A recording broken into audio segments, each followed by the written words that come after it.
തനിക്ക് ഈ അസുഖം മൂർച്ഛിക്കാൻ കാരണം ആയുർവേദ മരുന്നുകൾ കഴിച്ചതുകൊണ്ടാണ്. ഇപ്പം അദ്ദേഹത്തിൻ്റെ അനുഭവമല്ലേ അത്, നമുക്കതിനെ ചോദ്യം ചെയ്യുന്നില്ല. പക്ഷേ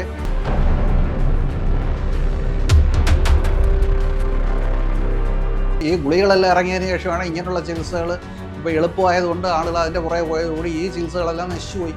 പണ്ഡിതന്മാരെ നശിച്ചു കഴിഞ്ഞാൽ പുസ്തകത്തിൽ കുറേ എഴുതി വെച്ചേക്കെന്ന് എഴുതി ഇത് ഉണ്ടാക്കിയവൻ ഇല്ലെങ്കിൽ അത് വീണ്ടും ഉണ്ടാക്കാനുണ്ട്. അപ്പോൾ ചെരുപ്പൂത്തിയും മണ്ണാനും എല്ലാം ഒരു സുപ്രഭാതത്തിൽ പാരമ്പര്യ വൈദ്യനാന്നും പറഞ്ഞു വന്നാൽ നമ്മളെന്ത് ചെയ്യാനും സായിപ്പിൻ്റെ കൾച്ചർ എടുത്ത് അത് എളുപ്പം സുഖം പിന്നെ വെന എന്നുള്ളൊരു കൾച്ചറാണ് സായിപ്പിൻ്റെ കൾച്ചർ. പിന്നെ വെന ഇപ്പം നമുക്ക് ഒരു പിടി മുരിങ്ങയല്ല മേടിച്ച് ചവച്ചം കറക്കാൻ ഒക്കില്ല. കാര്യം അത്ര തീക്ഷ്ണമായിട്ടുള്ള ഒരു ഔഷധ വീര്യമുള്ളൊരു സസ്യമാണത്. പഠിച്ചവർ അറിയാൻ മേത്ത കാര്യം പേടിച്ചെങ്കിലും ചെയ്യാതിരിക്കും. മറ്റേത് അറിയാൻ മേത്ത മുറിവേദന ആളെ കൊള്ളുമെന്ന് പറഞ്ഞ പോലെ എന്തെങ്കിലും അബദ്ധം കാണിക്കുകയും ചെയ്യും.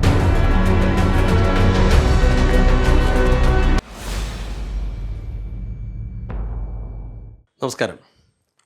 കഴിഞ്ഞ 40 വർഷമായി ആരോഗ്യ രംഗത്ത് വളരെ സ്തുത്യർഹമായ അല്ലെങ്കിൽ വളരെ പ്രയോജനം ചെയ്യുന്ന രീതിയിൽ സാധാരണക്കാരന് അവൻ്റെ പോക്കറ്റ് കാലിയാകാതെ എങ്ങനെ നല്ല ചികിത്സ ലഭിക്കും, അത്തരത്തിൽ ഒരു സർവീസ്, ഒരു സേവനം പോലെ ശുദ്ധമായ ചികിത്സ നടത്തി വരുന്ന കൊട്ടിയത്ത് ഒരു ഡോക്ടർ ബിജോയ് ഉണ്ട്.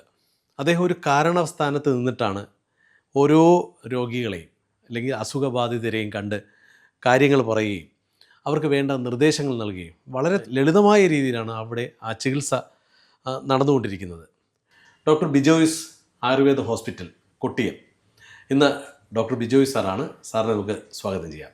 സാറേ നമസ്കാരം. നമസ്കാരം സാർ, കഴിഞ്ഞ ദിവസങ്ങളിൽ ഒരു വാർത്ത നമ്മൾ ശ്രദ്ധിച്ചതാണ്. ഒരു സെലിബ്രിറ്റി സലീം കുമാറിൻ്റെ മരണം, അത് തുടർന്നുള്ള ഇപ്പോൾ വിവാദമായ കുറച്ച് കാര്യങ്ങളാണ് ഞാൻ അങ്ങയോട് ചോദിക്കാൻ നിൽക്കുന്നത്. അങ്ങ് ഈ മേഖലയിൽ വളരെ കാലമായി പ്രാഗൽഭ്യം നേടിയ ആളാണ്. തനിക്ക് ഈ അസുഖം മൂർച്ഛിക്കാൻ കാരണം ആയുർവേദ രംഗത്ത് അല്ലെങ്കിൽ ആയുർവേദ മരുന്നുകൾ കഴിച്ചതുകൊണ്ടാണ് പല തലങ്ങളിലേക്കും പോയി. ഒടുവിൽ അമൃത ഹോസ്പിറ്റലുകാരാണ് തന്നെ രക്ഷിച്ചതെന്നൊക്കെ ഒരു ഇൻ്റർവ്യൂവിൽ അദ്ദേഹം പറഞ്ഞത് ഇപ്പോൾ വൈറലായി. അദ്ദേഹത്തിൻ്റെ ദേഹവിയോഗത്തിൽ ആദരാഞ്ജലികൾ അർപ്പിച്ചുകൊണ്ട് തന്നെ നമുക്ക് തുടങ്ങാം. എന്താണ് അദ്ദേഹം അങ്ങനെ ഒന്ന് പ്രതികരിച്ചതെന്ന് എനിക്ക് മനസ്സിലായില്ല. അത് ഈ ആയുർവേദ ചികിത്സാ രംഗം അല്ലെങ്കിൽ പാരമ്പര്യ ചികിത്സാ രംഗം എന്ന് പറയുന്നത് പല തട്ടുകളായി നിൽക്കുകയാണ്. പാരമ്പര്യമായിട്ട് നല്ല ഉള്ള വൈദ്യന്മാരുണ്ടായിരുന്നു. അവരുടെയൊക്കെ തലമുറ മിക്കവാറും നശിച്ചു പോയി. പിന്നെ അല്പമായിട്ടൊരു ജ്ഞാനമുള്ളവർ അവർ മരിച്ചതിന് ശേഷം കിട്ടിയ അറിവ് വെച്ച് എന്തെങ്കിലുമൊക്കെ ചെയ്യും. അത് ചിലപ്പം ചിലരെ രക്ഷപ്പെട്ടെന്ന് വരും, ചിലർക്ക് കൂടുതൽ കുഴപ്പമായെന്ന് വരും, അസുഖങ്ങൾ വന്നെന്ന് വരും. അതിപ്പോൾ ശാസ്ത്രത്തിൻ്റെ കുഴപ്പമല്ല, അവരത് പഠിക്കാത്തതിൻ്റെയും പരിചയപ്പെടാത്തതിൻ്റെയും പ്രശ്നങ്ങളാണ്. ഇപ്പം പാരമ്പര്യ വൈദ്യനാന്നും പറഞ്ഞ ഒരാൾ വന്നാൽ അയാൾ എത്രത്തോളം പഠിച്ചെന്ന് നമുക്ക് അറിയാനൊക്കത്തില്ലല്ലോ. ഒരു കോളേജിൽ പഠിച്ച ആളാണെങ്കിൽ ഒന്നുമില്ല ഡിഗ്രി എങ്കിലും എടുത്തിട്ടുണ്ട്, ഡിഗ്രി എടുത്തിട്ടുണ്ട്. അതുകൊണ്ട് മിനിമം നോളജ് എങ്കിലും ഉണ്ടാവുമെന്ന് നമുക്ക് അസസ് ചെയ്യാം. മറ്റേത് നമുക്കത് പറ്റുന്നില്ലല്ലോ. അല്ലെങ്കിൽ അവർ ചെയ്ത് 10, 30, 40 കൊല്ലം ഓരോരുത്തരെ ചികിത്സിച്ച് സുഖപ്പെടുത്തി മറ്റ്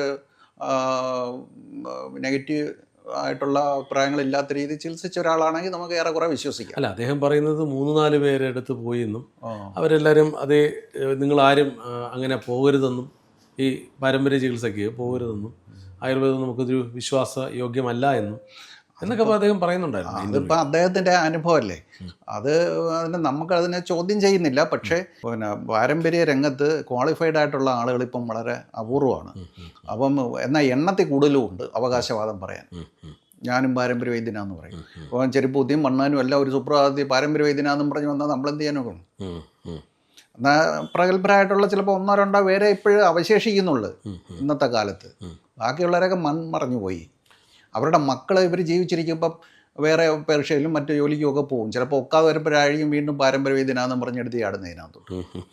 മനസ്സിലായില്ലേ? അങ്ങനെയൊക്കെ വരുന്നവരാണ് ഈ പ്രശ്നങ്ങൾ ഉണ്ടാക്കുന്നത്. പഠിച്ചവർ അറിയാൻ മേത്ത കാര്യം പേടിച്ചെങ്കിലും ചെയ്യാതിരിക്കും. മറ്റേത് അറിയാൻ മേത്ത മുറിവേദന ആളെ കൊള്ളുമെന്ന് പറഞ്ഞ പോലെ എന്തെങ്കിലും അബദ്ധം കാണിക്കുകയും ചെയ്യും. അത് പിന്നീട് മെഡിക്കൽ കോളേജിലൊക്കെ ചെല്ലുമ്പോൾ അവർ പരിശോധിക്കുമ്പോൾ അതിൽ മെറ്റലിൻ്റെ അംശം ഉണ്ടെന്നൊക്കെ പറഞ്ഞ് ആയുർവേദത്തെ ആയിരിക്കും കുറ്റപ്പെടുത്തുന്നത്. മനസ്സിലായില്ലേ? ഈ മെറ്റൽസൊക്കെ ആയുർവേദത്തിൽ ഉപയോഗിക്കുന്നതിന് ഒരുപാട് പ്രോസസ്സുണ്ട്. അല്ലാതെ നമ്മൾ JCBക്ക് കുറേ ആക്രിക്കടയിൽ നിന്ന് കുറേ മെറ്റൽ വാരി കൊണ്ടുവന്ന് അങ്ങ് മരുന്നിലിടുകയല്ല. അല്ല, മനസ്സിലായില്ലേ? ഇപ്പം ചെമ്പ് തന്നെ അത് ഭസ്മമാക്കി ഉപയോഗിക്കണമെന്നുണ്ടെങ്കിൽ ചെമ്പിനെ നമ്മൾ പേപ്പർ പോലുള്ള തകിടാക്കി മാറ്റും, അടിച്ച് പരത്തി. അത് പിന്നെ പഴുപ്പിച്ച് 7 പ്രാവശ്യം ഗോമൂത്രത്തിൽ മുക്കും. മനസ്സിലായോ? അതിനുശേഷം ശുദ്ധി ചെയ്തിട്ടുള്ള രസവും ഗന്ധവും അരച്ച് അത് തേക്കും. അത് നാരങ്ങാ നീരിലും ഇഞ്ചി നീരിലും അരച്ച് തേക്കും. മനസ്സിലായോ? അത് കഴിഞ്ഞിട്ട് വത്സനാപത്ത് എന്ന് പറയുന്ന മരുന്നുണ്ട്, അതും അരച്ച് പുരട്ടി അതിനകത്തൊക്കെ അരച്ചതിന് ശേഷം ഇത് ചെറുതായിട്ട് ഞെറുക്കി കൊച്ചു കൊച്ചു ചികളുകൾ, ഈർക്കൽ പോലുള്ള ചികളുകളാക്കി അത് ക്രൂസിബിളിനകത്ത് വെച്ച് ആ ക്രൂസിബിളിൽ പുളിയാരില അരച്ച് വെച്ച് അതിനകത്ത് ഇത് വെച്ചതിന് ശേഷം ഇത് രണ്ടും കൂടെ അടച്ച് ശിലമൺ ചെയ്ത് അത് പിന്നെ സ്ഫുടം ചെയ്ത് അതിനെ ഭസ്മമാക്കി എടുക്കും. അത് വെള്ളത്തിൻ്റെ മേളിൽ ഇട്ടാൽ പൊങ്ങിക്കിടക്കും. അത് പിന്നെ ലോഹത്തിൻ്റെ ഗുണമല്ല ഇത് കാണിക്കുന്നത്, എന്നാൽ ഔഷധ ഗുണം അതിൽ ലയിച്ചിരിക്കുകയും ചെയ്യും. അതൊരു നാനോ ടെക്നോളജിയാണ്. ഇതൊക്കെ ഏലിയൻസ് നമുക്ക് തന്നിട്ടുള്ള ടെക്നോളജികളാണത്. ഏലിയൻസ് ആണ് നമുക്ക് നമ്മളെക്കായി അഡ്വാൻസ്ഡ് ആയിട്ടുള്ള അന്യഗ്രഹങ്ങളിലുള്ള ഋഷിമാരാണ് നമുക്കത് തന്നേക്കുന്നത്. അവര് ഈ ഏലിയൻസിന്റെ ഋഷിമാരെന്നാണ്, ഋഷിമാരാണ് ഏലിയൻസ് ആയിട്ട് അറിയപ്പെടുന്നത്. നമ്മൾക്ക് ഒരു മനുഷ്യൻ എന്ന് പറയുന്ന ഒരു 3 ഡയമെൻഷൻ ബുദ്ധിയേ ഉള്ളൂ.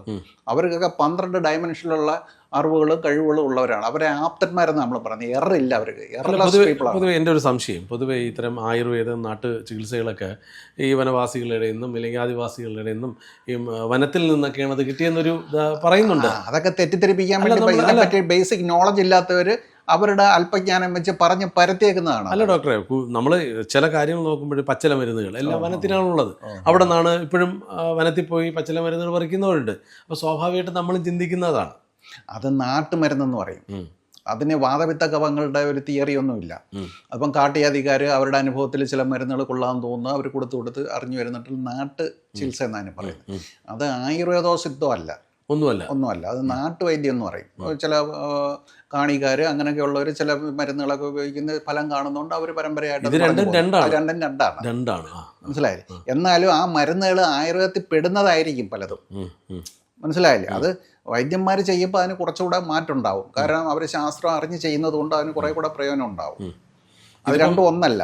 ഇതിപ്പോൾ നാട്ടുവൈദ്യന്മാരിൽ അറിവില്ലാത്തവർ എന്തെങ്കിലും ചെയ്ത് കുഴപ്പമുണ്ടാക്കിയിട്ട് ആയുർവേദത്തിന് കുറ്റം പറയുന്നതിൽ ഒരു അർത്ഥവുമില്ല. അല്ല, ഇപ്പോൾ ഇങ്ങനെ ഒരു സെലിബ്രിറ്റിക്ക് ഇങ്ങനൊരു ഇൻ്റർവ്യൂ കൊടുത്തതുകൊണ്ടാണല്ലോ ഇത്തരം ഒരു വിവാദത്തിലേക്ക് പോയത്.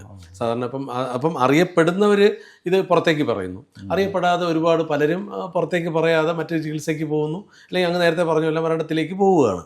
അപ്പോൾ ഇത്തരം വൈദ്യന്മാർ അല്ലെങ്കിൽ ഇത്തരം മുറിവൈദ്യർ എന്ന് വേണമെങ്കിൽ പറയാം, അവരൊക്കെ ആരാണ് ഈ ലൈസൻസ് കൊടുക്കുക, അല്ലെങ്കിൽ അവർക്ക് ഇങ്ങനെ ചികിത്സിക്കാനുള്ള കഴിവുണ്ടെന്നൊരു സർട്ടിഫൈ ചെയ്യണ്ടേ?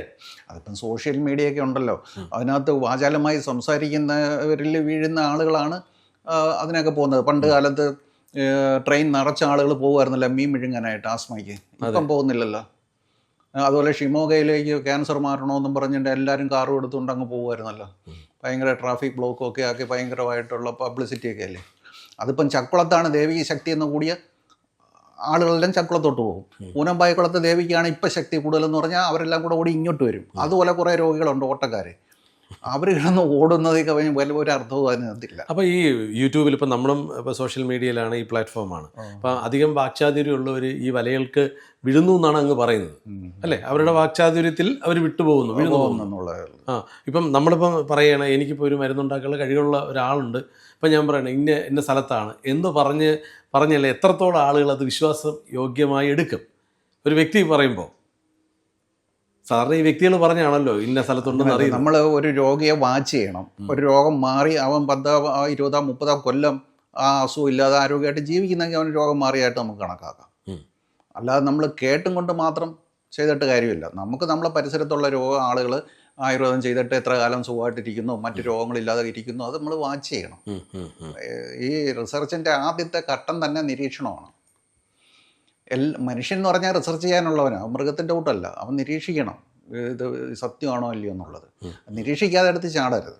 ഇതിപ്പം അങ്ങേടടുത്ത് വരണമെങ്കിലും പരീക്ഷിച്ച് അറിഞ്ഞിട്ട് വന്നാൽ മതി എന്നാണ്. മാറി എത്ര കാലം മാറി, അവന് പിന്നെ രോഗം വന്നില്ലയോ, എന്ത് രോഗമായിരുന്നു, എവിടെ ആയിരുന്നു ആദ്യം ചികിത്സിച്ചത്, എന്നിട്ട് എന്ത് ഫലം ഉണ്ടായി, അവന് അവിടെ പോയതിന് ശേഷം എന്ത് മാറ്റം ഉണ്ടായി എന്നൊക്കെ അറിഞ്ഞിട്ട് വന്നാൽ മതി.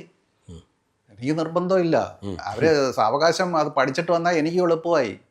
തെറ്റിദ്ധരിച്ച് വന്നാലേ ഇപ്പോൾ ഒരു തെങ്ങ് കൊണ്ടുവച്ചിട്ട് ഉടനെ കരിക്ക് പിടിക്കണമെന്ന് പറഞ്ഞാൽ പറ്റുമോ? അതിന് പ്രകൃതിദത്തമായിട്ട് അതിന് വളങ്ങളൊക്കെ ചെയ്ത്, പക്ഷേ നമ്മൾ നോക്കിയിരുന്നാൽ അത് വളരുന്നത് കാണാനൊക്കത്തതുമില്ല അല്ലേ? അതെ അതെ. എന്നാൽ അത് ഇടയ്ക്കിടയ്ക്ക് അത് വാച്ച് ചെയ്തുകൊണ്ടിരിക്കുകയാണെങ്കിൽ അത് വളരുന്നത് നമുക്ക് അറിയാൻ കഴിയും. അതേപോലെ ഒരു മരുന്ന് കഴിച്ച് 3 അവസ്ഥകളാണ്: സ്ഥൂലമുണ്ട്, സൂക്ഷ്മമുണ്ട്, കാരണമുണ്ട്. ഇതിൽ സ്ഥൂല അവസ്ഥ മാത്രമേ രോഗിക്ക് മനസ്സിലാകത്തുള്ളൂ. സൂക്ഷ്മവും കാരണവും ഈ ചികിത്സിക്കുന്നവർക്കേ അത് മനസ്സിലാകത്തുള്ളൂ. കാര്യം അത് ആവർത്തിക്കാതിരിക്കുന്നു, അതൊക്കെ ശ്രദ്ധിക്കുന്ന അവരാണ്. രോഗം മാറി കഴിഞ്ഞാൽ ഹാപ്പിയായി, പിന്നെ വേറെ കാര്യങ്ങൾ വ്യാപൃതനായി. എത്ര കാലത്തേക്ക് മാറി നിൽക്കുന്നു എന്നുള്ളത് ചിന്തിക്കുന്നില്ല, പുനരാവർത്തിക്കുന്നില്ല എന്നുള്ളത് ഓർക്കാറില്ല. തീർച്ചയായും ഈ കരളിനെ ബാധിക്കുന്ന രോഗങ്ങളാണല്ലോ ഇപ്പോൾ പല മരണത്തിന് കാരണമായി വന്നിരിക്കുന്നത്. ഇപ്പോൾ ഈ കരളിനെ ബാധിക്കുന്ന ഇത്തരം അസുഖങ്ങൾ ആയുർവേദത്തിൽ എങ്ങനെയാണ് അതിന് ശരിയായ ചികിത്സ കിട്ടുന്നത്? കരൾ രോഗത്തിന് അത് നമ്മളെ ഡീറ്റോക്സിഫൈ ചെയ്യാന്ന് പറയും. കരളാണ് ശരീരത്തിലുള്ള വിഷാംശങ്ങളെയൊക്കെ ഡീറ്റോക്സിഫൈ ചെയ്യുന്നത്. അപ്പോൾ നമുക്ക് അശുദ്ധമായിട്ടുള്ള ആഹാരങ്ങളിൽ കൂടെ വിഷാംശങ്ങൾ കൂടുതൽ ശരീരത്തിൽ പ്രവേശിക്കുന്നുണ്ട് ഇന്നത്തെ കാലത്ത്. കൂടുതലും ഹോട്ടൽ ഭക്ഷണങ്ങളും പിന്നെ ടിൻ ഫുഡുകളും പിന്നെ അങ്ങനെയൊക്കെയുള്ള വറുത്തതും പൊരിച്ചതൊക്കെ ആണല്ലോ കൂടുതൽ കഴിക്കുന്നത്. അപ്പോൾ അതിൽ കൂടെയൊക്കെ ഒരുപാട് വിഷാംശങ്ങൾ ഉണ്ടാകുകയും കിഡ്നി കാലക്രമേണ ലിവർ ഒരുപാട് അതിനെതിരെ പ്രവർത്തിച്ച് മിക്കവാറും അങ്ങ് ക്ഷീണിച്ച അവസ്ഥയിലായിരിക്കും. മനസ്സിലായില്ലേ? പക്ഷേ മാക്സിമം ഈ 2 അവയവങ്ങൾ കേടാവുന്നവരെ പ്രത്യേകിച്ച് വലിയ ലക്ഷണങ്ങൾ കാണിക്കത്തതുമില്ല, അറിയാത്തതുമില്ല. അപ്പോൾ കുറേ കഴിയുമ്പോൾ പെട്ടെന്ന് എന്തെങ്കിലും പ്രശ്നങ്ങൾ വരുമ്പോഴും ആശുപത്രി ചെന്ന് പിന്നെ സ്കാൻ ചെയ്ത് അന്നേരമൊക്കെ ആയിരിക്കും ഇതൊക്കെ കണ്ടുപിടിക്കുന്നത്. അതുകൊണ്ട് തുടക്കത്തിൽ തന്നെ 6 മാസത്തിലൊരിക്കൽ വയറിളക്കുകയും അതുപോലെ ശുദ്ധ ചികിത്സകൾ ചെയ്യുകയും ചെയ്യണം. പഞ്ചകർമ്മങ്ങളൊക്കെ അതിനാണ് വെച്ചിരിക്കുന്നത്.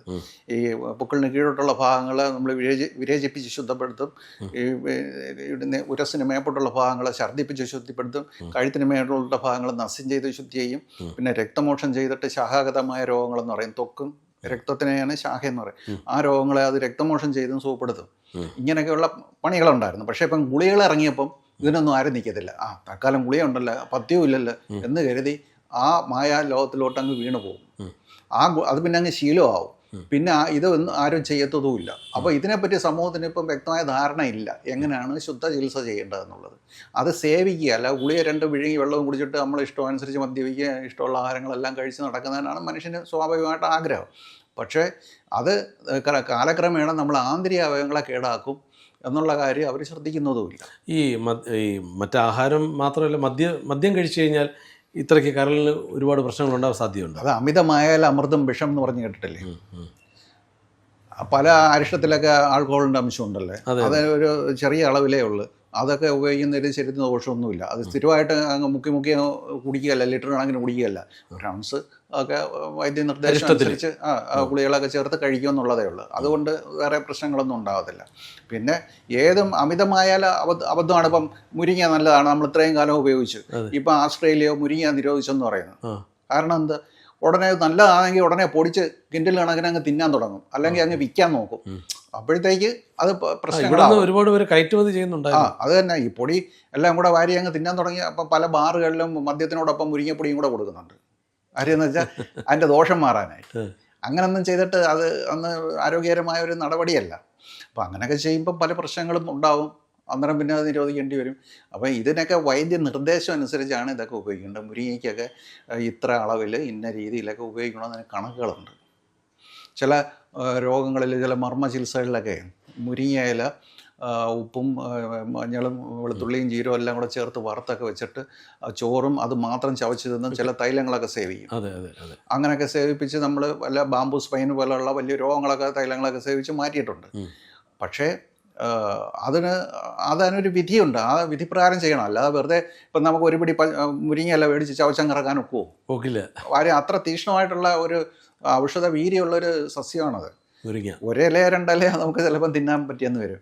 അതിനെ പിന്നെ തിന്നത്തക്ക രീതിയിലാക്കുന്നത് തോരനാക്കി, പിന്നെ അത് ഇതുപോലെ തന്നെ മുരിങ്ങയിലയും ഉപ്പും കൂടെ ചേർത്ത് ഇടിച്ചിട്ട് ഉപ്പ് ലയിപ്പിച്ച് വെച്ചിട്ട് ആ ഉപ്പ് കുറേശ്ശെ കറികൾ ചേർത്തും ഒക്കെയാണ് പണ്ട് യൂസ് ചെയ്തുകൊണ്ടിരുന്നത്. അതിനൊക്കെ വൈദ്യ നിർദ്ദേശം വേണം.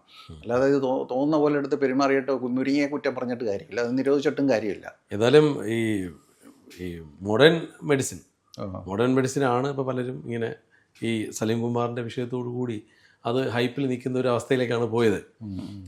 അങ്ങ് എങ്ങനെ കാണുന്നു അങ്ങനെ ആ രീതിയിൽ അദ്ദേഹം പറയുമ്പോൾ? അദ്ദേഹത്തിന് അനുകൂലമല്ലാത്ത ഫലം ചിലപ്പം കിട്ടിയത് കൊണ്ട് അദ്ദേഹം അങ്ങനെ പറഞ്ഞു എന്ന് വരാം. പക്ഷേ നമുക്കതിൻ്റെ സത്യാവസ്ഥ പൂർണ്ണമായിട്ട് അറിയാൻ വയ്യല്ലോ. എന്ത് മരുന്ന് കൊടുത്തു, ഏത് മരുന്ന് കൊടുത്തു, എങ്ങനെ കൊടുത്തു എന്നൊന്നും നമുക്ക് വ്യക്തമായിട്ട് അറിഞ്ഞുകൂടാ. പക്ഷേ പാരമ്പര്യ വൈദ്യന്മാരെന്ന് പറഞ്ഞ് പലരും ചെയ്യുന്നത് അവർ ജീവിച്ചിരിക്കുമ്പോൾ അവരുടെ കൂടെ നിൽക്കുന്നവർ ചൊവ്വേ പഠിക്കത്തതുമില്ല.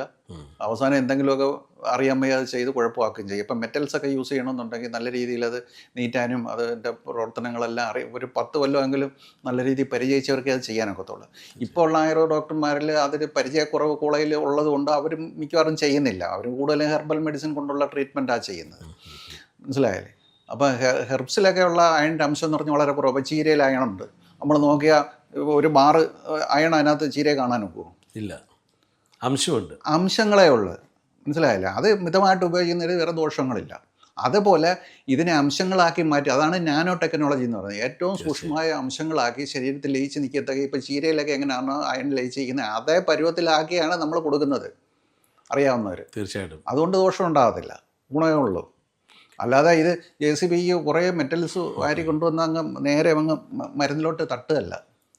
ഇത് ഇതിന് അറിയാൻ മേത്തൊരു ഇത് പറഞ്ഞ് ജനങ്ങളെ തെറ്റിദ്ധരിക്കുമ്പോൾ ജനങ്ങൾ വിചാരിക്കുന്ന ഇതുപോലെ വാരി അങ്ങ് ഇടുക എന്നാണ്. മനസ്സിലായല്ലേ? ഇതൊക്കെ ഒരുപാട് മാസങ്ങളോളം നിൽക്കുന്ന പ്രോസസ്സ് കൊണ്ടാണ് അതിനെയൊക്കെ ഭസ്മമാക്കിയിട്ട് അത് വെള്ളത്തിലിട്ടാൽ പൊങ്ങിക്കിടക്കും. അതുപോലെ കൈ കൊണ്ട് ഇങ്ങനെ തിരുമ്മി കഴിഞ്ഞാൽ അതിനകത്തുനിന്ന് പൊടി തറയെ വീഴത്തില്ല. ആ കൈയുടെ രേഖയ്ക്കകത്ത്, ആ വരയ്ക്കകത്ത് തന്നെ നിൽക്കും, അത് പറ്റി പിടിച്ച് നിൽക്കും. അങ്ങനെയൊക്കെ ടെസ്റ്റുകളുണ്ട്. അതുപോലെ വാഴക്കൂമ്പിനകത്ത് തേച്ച് നോക്കി അതിനകത്ത് പോറൽ വീഴത്തില്ല. ഓഹോ, മനസ്സിലായോ? അങ്ങനെയൊക്കെയുള്ള സ്മൂത്താവും. അതുപോലെ വെയിലത്ത് വെച്ച് കാണിച്ചു കഴിഞ്ഞാൽ തിളക്കം ഉണ്ടാവരുത്. മനസ്സിലായോ? ഇങ്ങനെയൊക്കെയുള്ള ടെസ്റ്റുകൾ ചെയ്തതിന് ശേഷമാണ് ഇതൊക്കെ നല്ല വൈദ്യന്മാർ ഒരുപാട് പ്രോസസ്സ് ഉണ്ട്. അതുകൊണ്ട് ഇതൊക്കെ ഇപ്പം ചെയ്യുന്നവർ കോടിയിലൊന്നു പോലും ഇല്ല, അങ്ങനെയുള്ള ചികിത്സ ചെയ്യുന്നവർ. മനസ്സിലായോ? അവരൊക്കെ മരിച്ചുപോയി. അവരെയൊക്കെ പ്രയോജനപ്പെടുത്ത് ഈ ഗുളികളെല്ലാം ഇറങ്ങിയതിന് ശേഷമാണ് ഇങ്ങനെയുള്ള ചികിത്സകൾ ഇപ്പോൾ എളുപ്പമായതുകൊണ്ട് ആളുകൾ അതിൻ്റെ പുറകെ പോയതുകൂടി ഈ ചികിത്സകളെല്ലാം നശിച്ചുപോയി. പണ്ഡിതന്മാരെ നശിച്ചു കഴിഞ്ഞാൽ പുസ്തകത്തിൽ കുറേ എഴുതി വെച്ചേക്കുന്ന എഴുതി ഇത് ഉണ്ടാക്കിയവൻ ഇല്ലെങ്കിൽ അത് വീണ്ടും ഉണ്ടാക്കാനും പോകും.